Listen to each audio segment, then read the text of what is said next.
All right, so we are going to wrap up by looking at, I don't know if we are going to wrap up, but hopefully we will. We're just going to look at text encoding and just move to my Jupyter notebook here. There we go.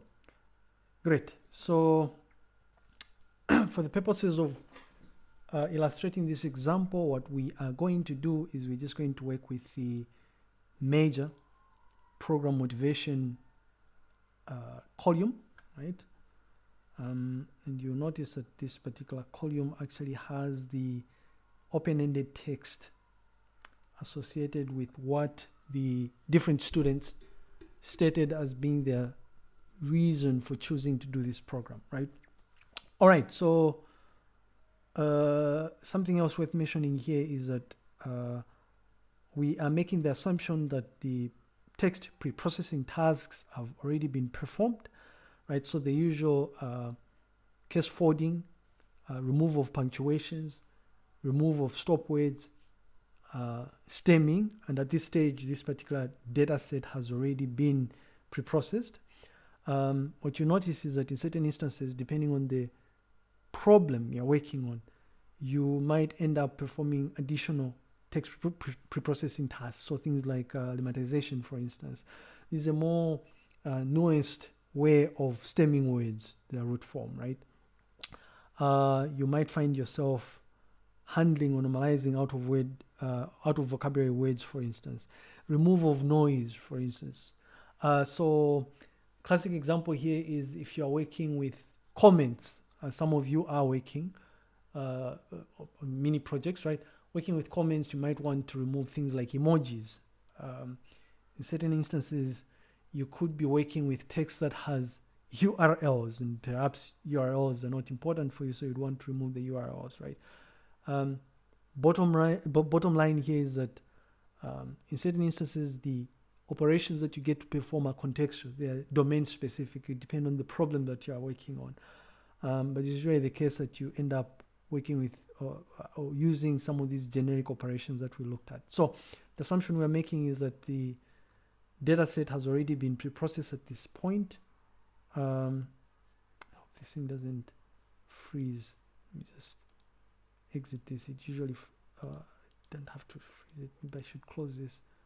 Freezes a lot.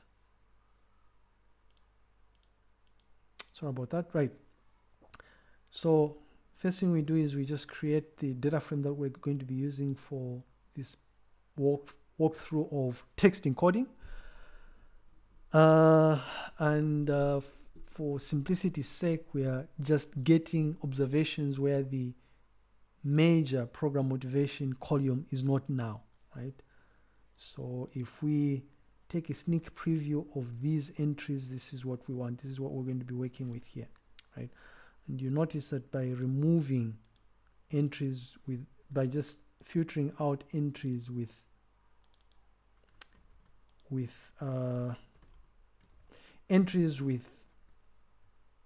values associated with major program motivation, you notice that we have a total of 63 observations. All right, so start by just walking through some of the things we discussed to do with the so-called bag of words. Remember, we introduced this whole notion of the corpus and the document and tokenization, as we called it, right? Or as they call it.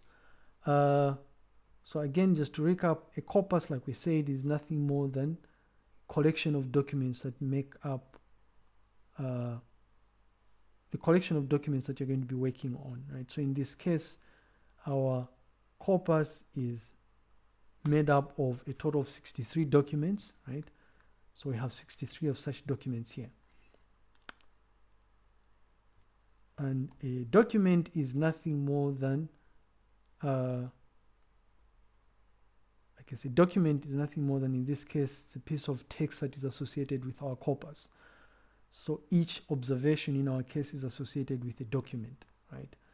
So a sample document here is this, yeah. And this particular document is associated with this student. Just to help reinforce this, what we're doing in this cell is we are saying we are going to get a document that's specific to a particular observation, and we choose the first observation, right? I'm using the iLoc 0 there. And you notice that I create, so I get the student ID associated with the first record. And I notice that this is the ID of the student, right? This hashed ID there. And then using this hashed ID, I get the document associated with this ID. This is the document here. Rather, this here. Want, acquire knowledge, ICT, contributing technology, right? And the reason it doesn't make sense, by the way, is because this is stemmed. Stopways have been removed. And really, it doesn't matter that it doesn't make sense to us, because this is supposed to be fed to the machine. To the machine, this will make sense, right? Or to the estimator, that will make sense. And so we create a variable called document 0 here. This is the name of the variable that is going to represent the document, and then we print it out. So again, document corpus. Token is nothing more than the individual words or terms associated with a document. So in this case, we have 1, 2, 3, 4, 5, 6 terms in this document. And we can take advantage of Python's split inbuilt function. Not inbuilt function, actually. It's a split function that's applied to strings. By default, what it does is it splits up a sentence by using a space as a delimiter, right? So observe, if we say the X va Zambia, va unza is equal to the University of Zambia.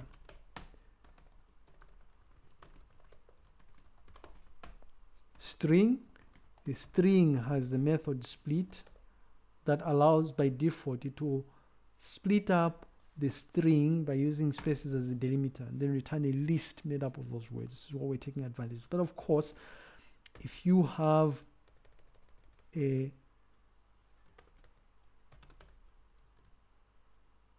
this is just a test. Now, if you were working with tokens at the sentence level, you could perhaps decide to say, we are going to use a full stop as a delimiter. You have unza sentence. I don't know why I obsess a lot about names, right? So you'd come here, sentence, and then you'd say split, but you feed it full stop so that it returns 2 entries delimited by using a full stop. Okay, great. So, but anyways, tokens, right? Tokens, individual words, document, corpus.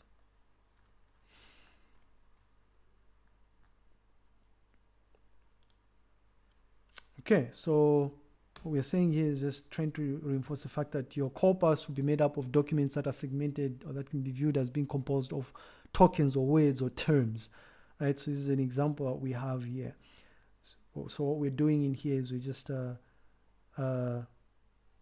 applying the split method on all of the values associated with this column here, right? And we're taking advantage of pandas apply function, convert it into a string, and then run the split command on that string, on all the strings. So you notice that all of these things are being delimited using spaces, so that we have lists associated with, or lists made up of the individual tokens associated with each document. Okay, and then in this cell, what we are essentially doing is just creating, we're saying we're going to create a corpus. What we were doing here is just to try and test if the split is going to work on the column itself, which it does. I'm wondering if this style of this workflow of the Jupyter Notebook actually works. I hope it does. Maybe we're just wasting time. But anyway, I wonder if anyone is going to get this far.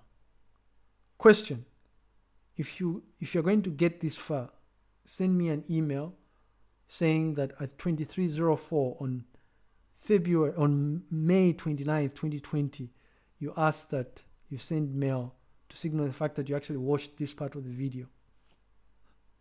That would be something fun to do.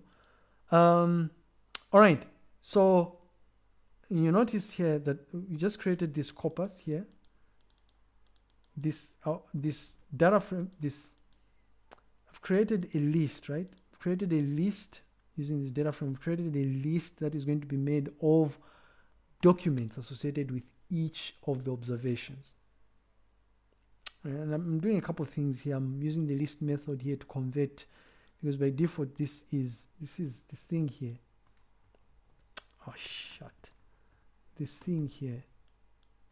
If I print this out, check the type here. Come on. I think I'm tired and hungry. It's a series, right? To convert a series into a list, you just use the list function. This is what I'm doing here. So you'd say list. You run this. Come on. You run this and it will tell you it's a list. So this is what we did there. Just going to delete this. So we create a list. Once we create a list, this is a list now, right? We create this list, and what we're doing in the next cell there is essentially taking advantage of so-called list comprehension, right? So this is a list. Taking advantage of so-called list comprehension to loop through each of the sentences in the list. Observe this list, right? Just two of them. This list is made up of these documents, which are strings. For us to tokenize each of these strings, we're taking advantage of list comprehension. So we're saying we are going to say we are going to, for test, for example,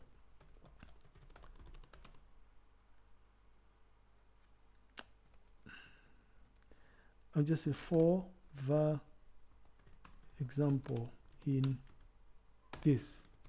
This is what we're doing, right? What this does is it's a short way of looping through a list. We're saying loop into this list.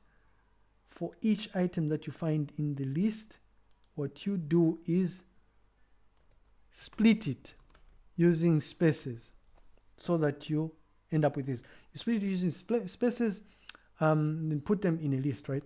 Essentially, right, what we have done here is we are saying, again, back to the basics again. I don't know why we're doing this. I guess people can just, you probably want to look up, you want to look up list comprehensions. What we are doing here is we are saying for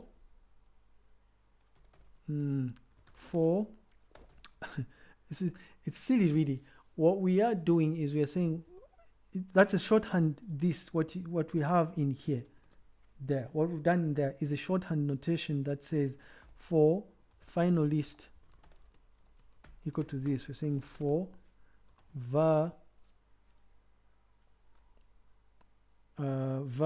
document in this list. For every document in that list, what we want to do is we want to split the document.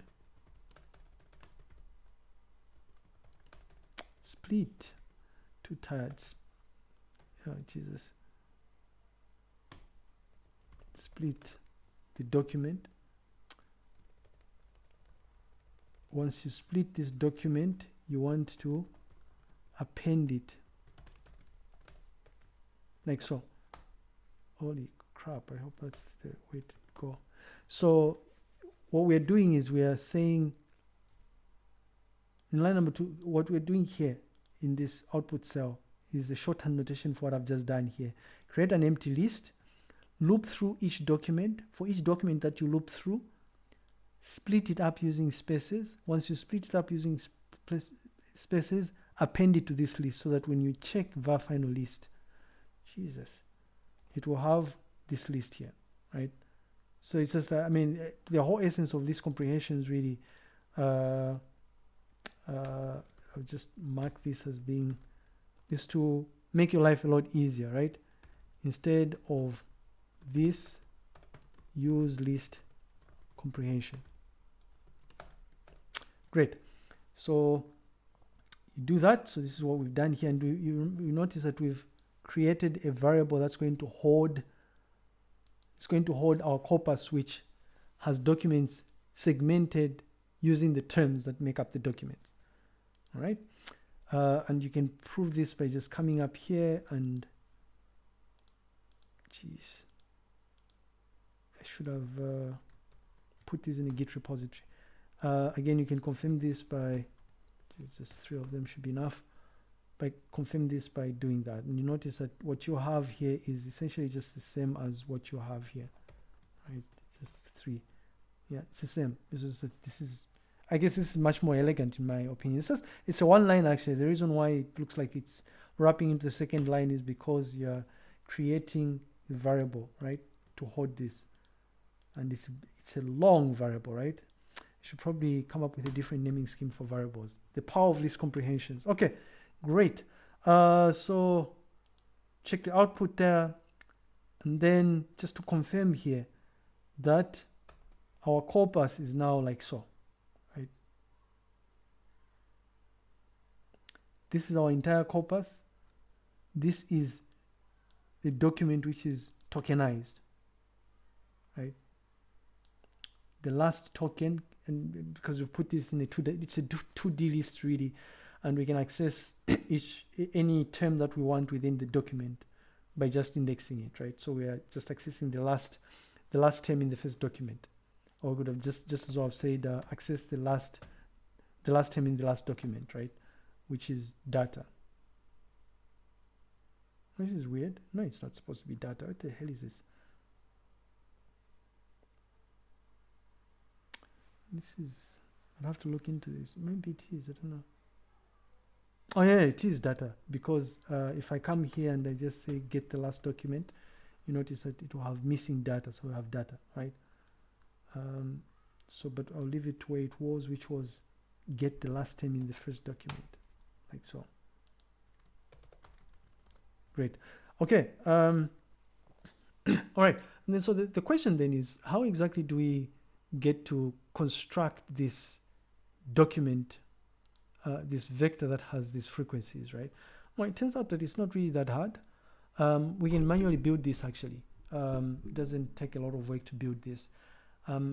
We can manually do this, and then we can take advantage of a pre-existing class called the count vectorizer, will show us, but I just thought it would be nice for us to kind of showcase exactly how you go about building it. Caveat here, I was writing this when I was too tired, so maybe could have really done this much better in an ideal case, but nonetheless it helps put the point across, I guess. Notice that the first thing I do is I create an empty list here, right? So to manually build the document term frequency, we first of all need to keep track of all the unique terms. So we have a document, so we have a corpus that has these documents. What we first of all have to do for us to create a vector that has the different frequencies associated with the terms in each document is we must first of all identify all the unique terms in the corpus. Using those unique terms, we'll create a vector, and then we just slot in the frequencies associated with each document for each term, right? So it's back to the basics here. So first thing we do here is we're saying unroll all the documents and then merge them together, right? So what we're saying by unrolling all the documents here is these things that we have here. Remember, this is a 2D, this is a two-dimensional, what we've come up with here is a two-dimensional vector, right? 2D vector, where we have documents and corresponding, terms in those documents.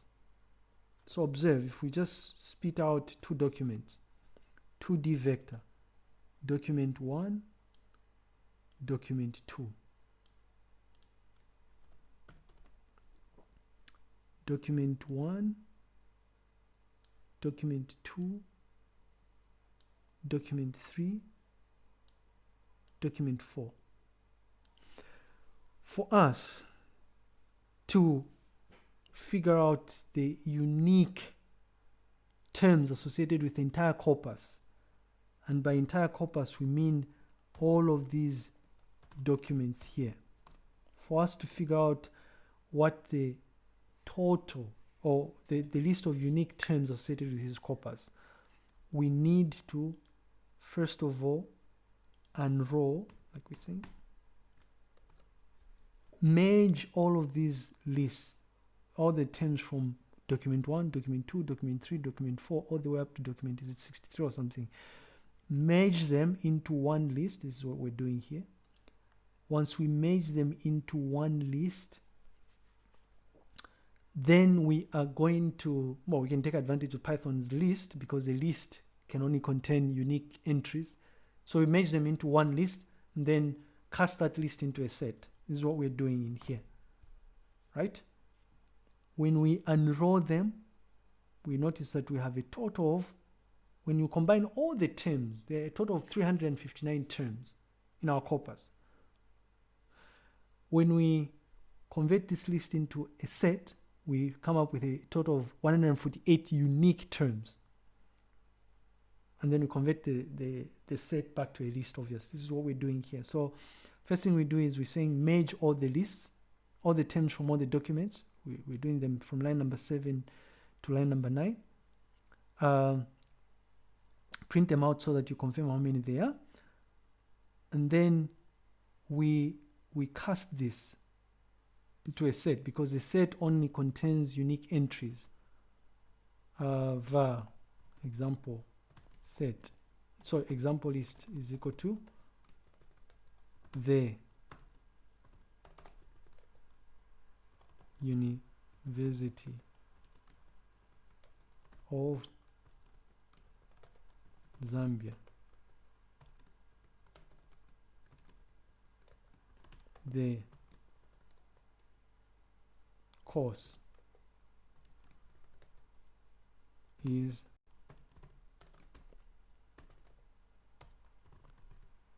interesting. All right, so observe, we have this list which has 8 items, right? Var example list, 8 items.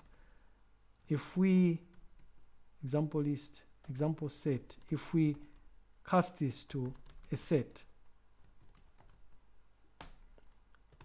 what's the length of this set?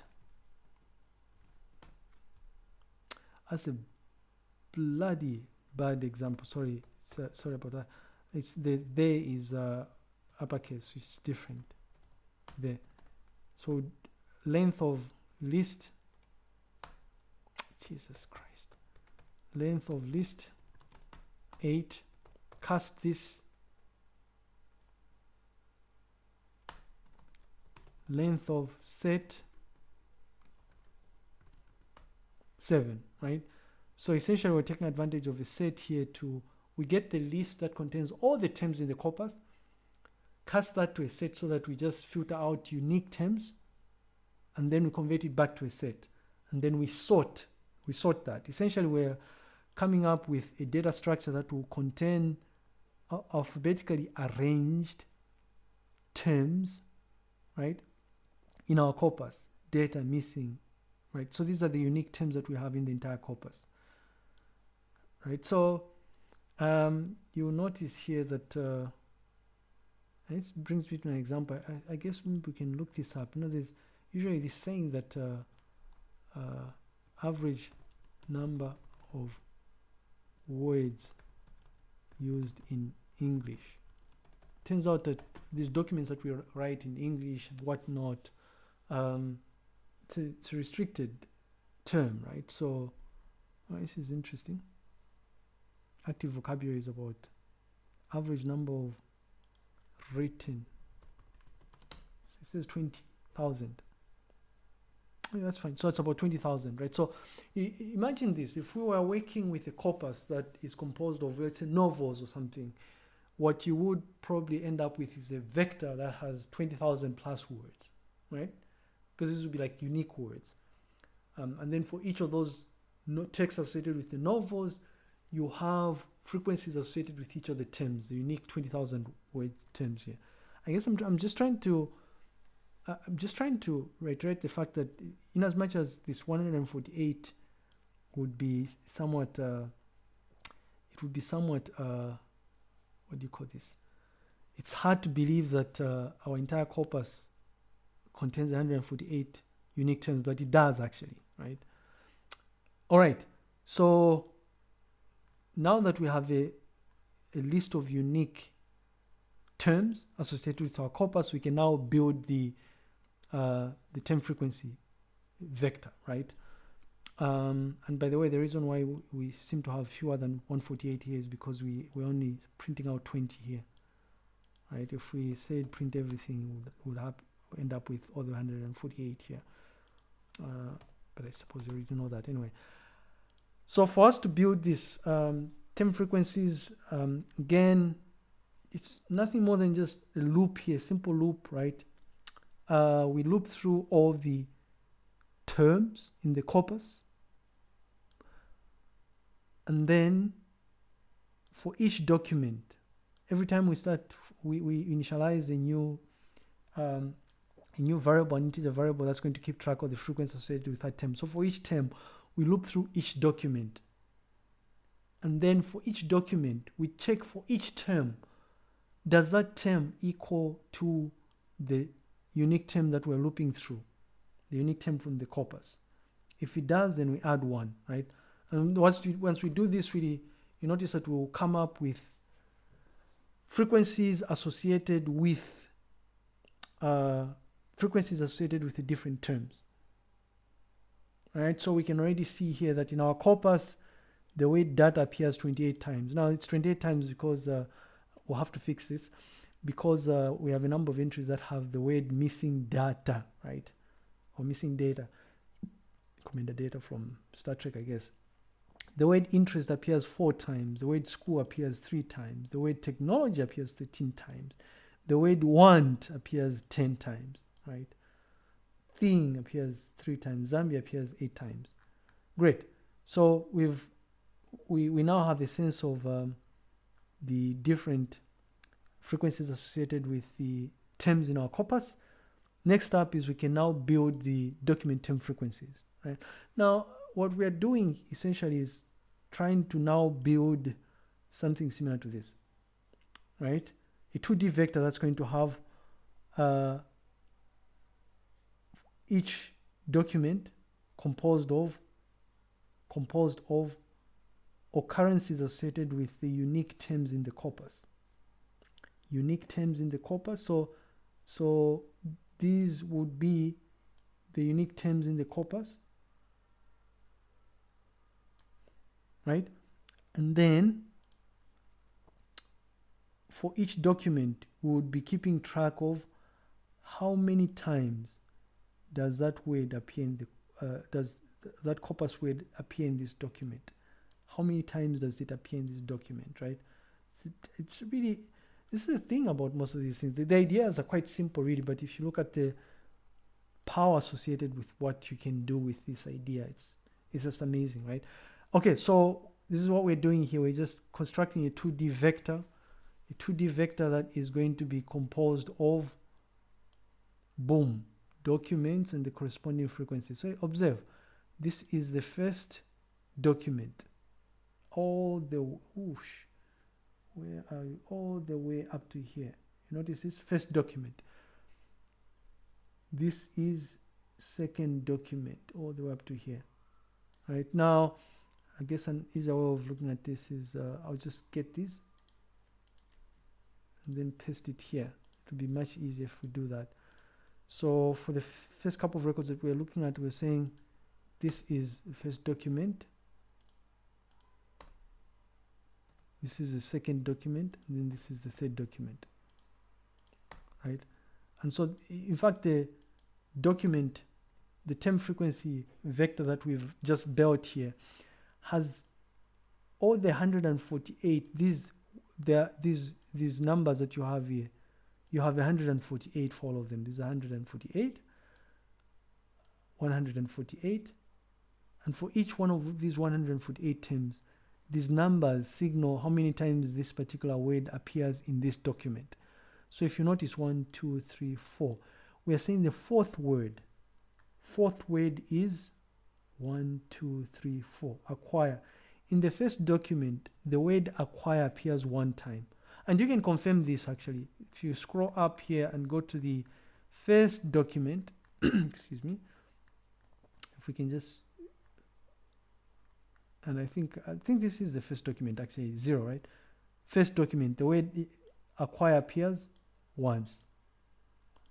The other way of looking at this is, if you look at this document, it has 1, 2, 3, 4, 5, 6 terms. What we expect is for this to have 6 ones, right? 1, 2, 3, 4, 5, 6 ones, right? So anyway, so what we just did here is just manually constructed a term frequency vector. Term frequency vector that has numbers associated with the frequency of each term, each corpus term in that particular document. Great. Let's see if maybe we can take a peek at first 12 documents. Maybe we'll have better luck finding something other than. There we go. So for this particular document, for some documents, right, some documents have words that appear more than once. So like if you look at this document, for instance, appears more than once. All right, great.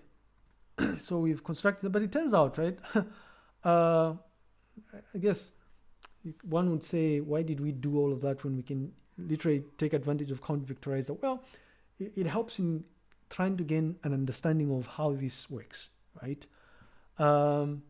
What we've walked through, construction of this vector, can be done simply by taking advantage of scikit-learn's count vectorizer. And we're going to go through that example just now. Question is, how do we do this? Well, you start off by creating a new instance of count vectorizer class, and you gain access by the count vectorizer to the count vectorizer class by importing count vectorizer from sklearn.featureextraction.text, right? So you create an instance of the count vectorizer here, and then you fit and transform, right? So you tell this vectorizer to say you want to apply it to this corpus, to the corpus, right? And then you notice that you have access to this space matrix here. Now, here's the thing. So sometimes the reason why, and I wonder if I hope I can do this actually.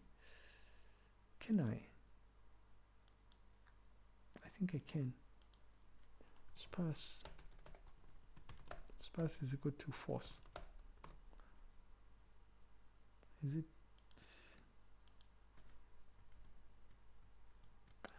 Where?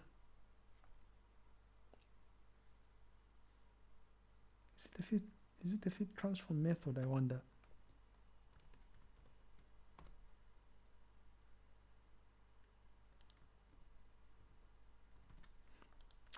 I was trying to see if there appears to be a mismatch. The manually constructed term frequency vector has 148 words. We have 147. So I just thought maybe it's because we're using sparse matrix here. But anyways, let me just see. I'm curious here. Count vectorizer. Sparse matrix. Sparse force.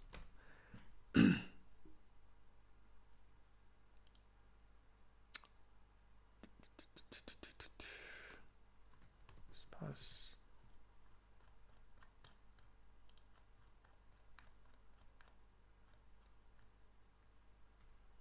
Anyway, that's fine. Essentially, what we've done is we've just created a sparse matrix. You notice that we just created it here. Forget about that. And if we check it, come on, if we just check it here, you notice that I wonder if we can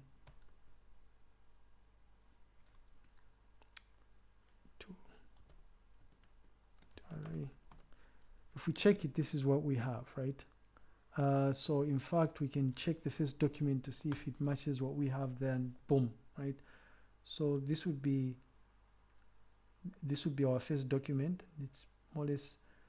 So the reason why the order is somewhat different from the manually constructed one, if you notice what we had here, if we just pick the first document here, first document, you will notice that the one doesn't appear on the same position as what we've just created. And the reason is simple, because we're using a completely different method here. If we I wonder if we can say var major motivation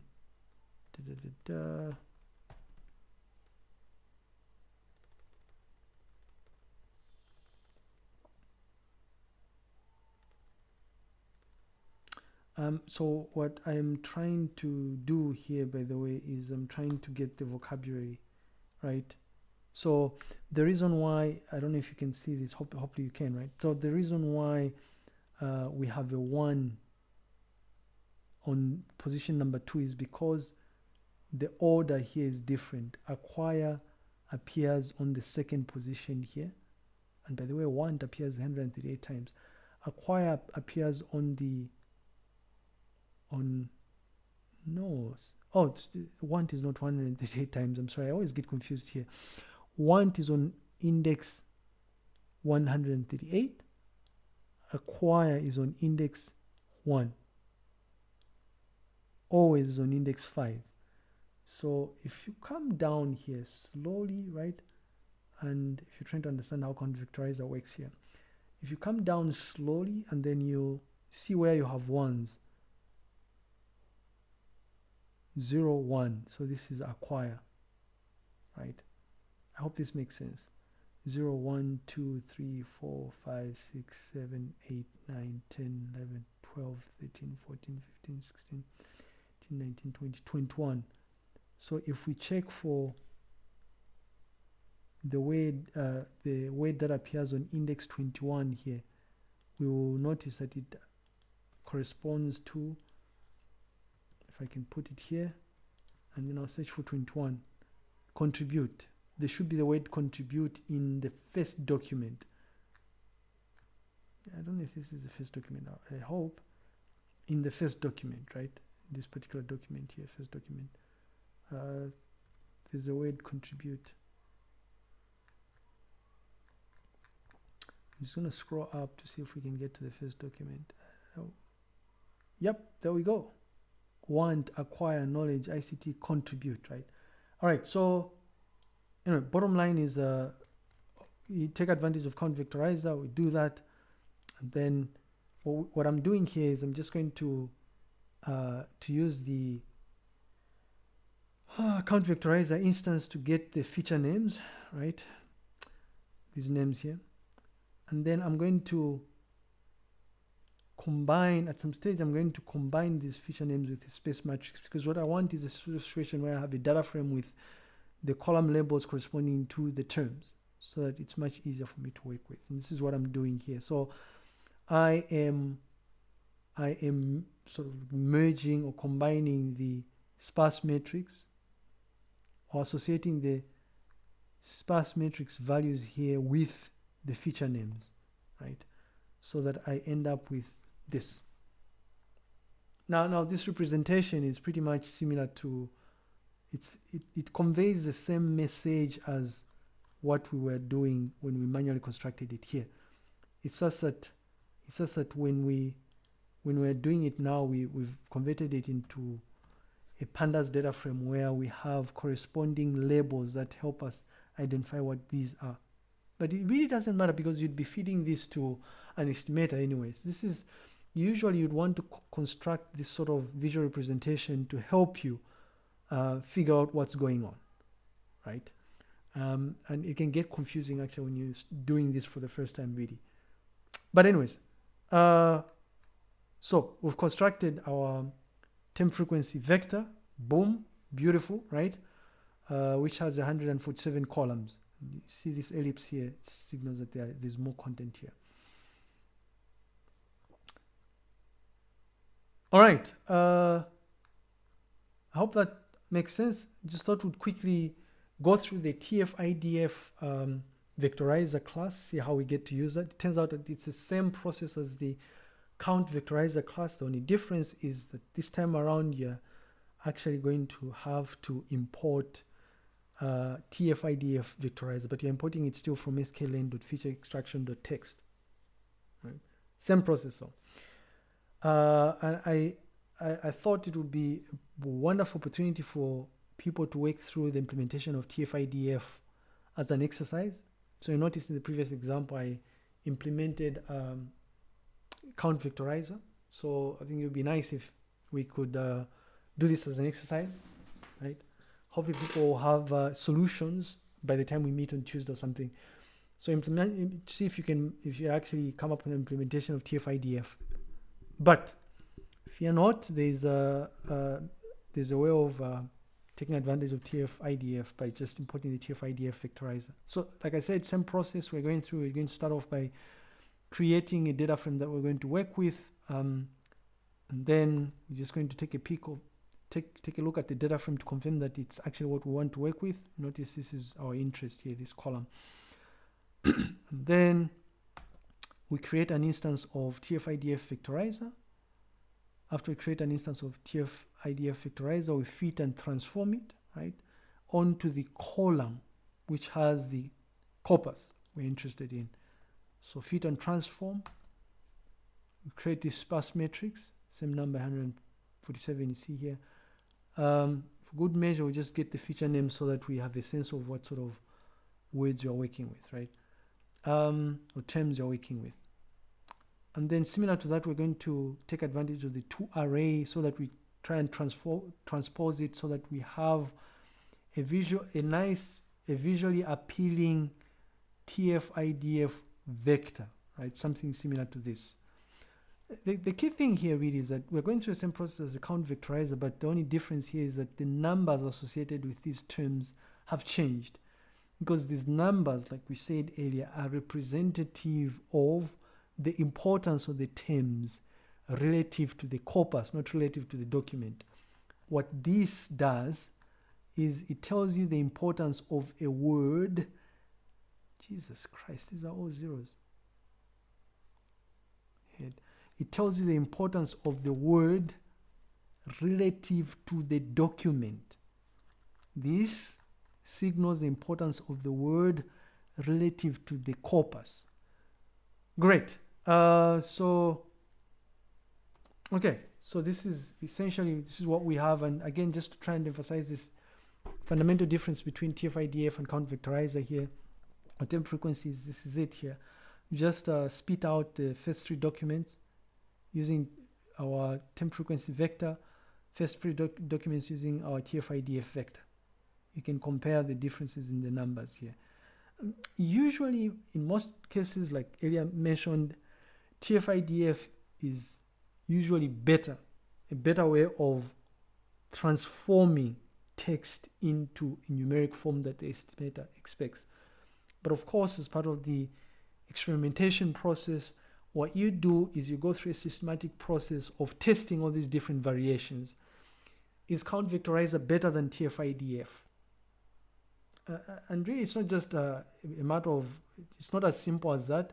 What you do is you also play around with the other parameters, a la n-grams.